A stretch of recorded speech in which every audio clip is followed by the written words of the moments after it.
The Book of Exodus. Chapter 14. The Lord spoke to Moses, saying, "Speak to the children of Israel, that they turn back and encamp before Pi-hahiroth, between Migdol and the sea, before Baal-zephon. You shall encamp opposite it by the sea. For Pharaoh will say of the children of Israel, They are entangled in the land. The wilderness has shut them in. And I will harden Pharaoh's heart, and he will follow after them. And I will get honor over Pharaoh and over all his armies, and the Egyptians shall know that I am the Lord." The king of Egypt was told that the people had fled, and the heart of Pharaoh and of his servants was changed toward the people. And they said, "What have we done, that we have let Israel go from serving us?" So Pharaoh prepared his chariot and took his army with him. He took 600 chosen chariots, and all the chariots of Egypt, with captains over all of them. And the Lord hardened the heart of Pharaoh, king of Egypt, and he pursued the children of Israel. And the Egyptians pursued them and overtook them encamping by the sea, beside Pi-hahiroth, before Baal-zephon. When Pharaoh came near, the children of Israel lifted up their eyes, and behold, the Egyptians were marching after them, and they were very afraid. And the children of Israel cried out to the Lord. They said to Moses, "Because there were no graves in Egypt, have you taken us away to die in the wilderness? Why have you treated us this way, to bring us out of Egypt? Isn't this the word that we spoke to you in Egypt, saying, 'Leave us alone, that we may serve the Egyptians'? For it would have been better for us to serve the Egyptians than to die in the wilderness."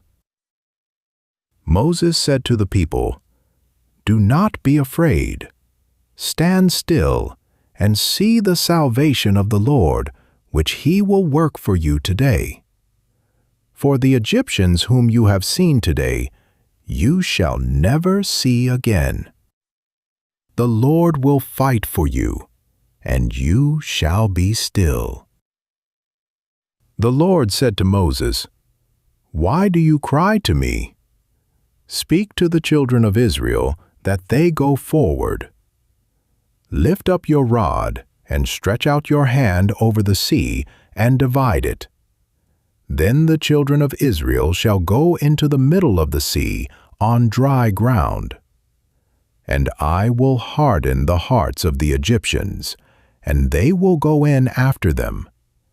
And I will get honor over Pharaoh, over his chariots, and over his horsemen. And the Egyptians shall know that I am the Lord." Then the angel of God who went before the camp of Israel moved and went behind them, and the pillar of cloud moved from before them and stood behind them.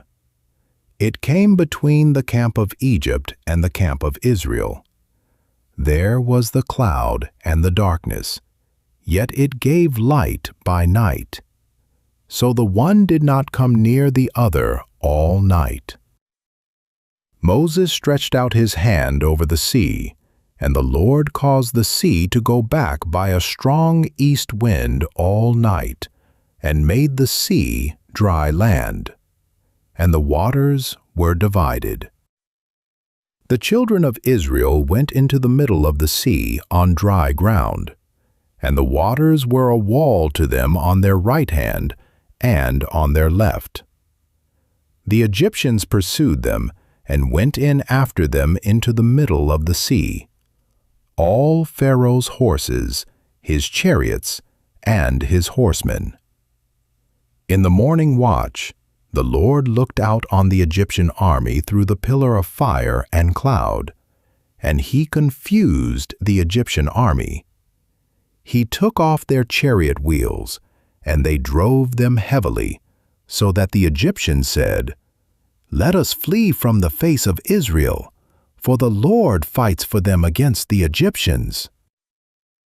Then the Lord said to Moses, "Stretch out your hand over the sea, that the waters may come again upon the Egyptians, upon their chariots, and upon their horsemen."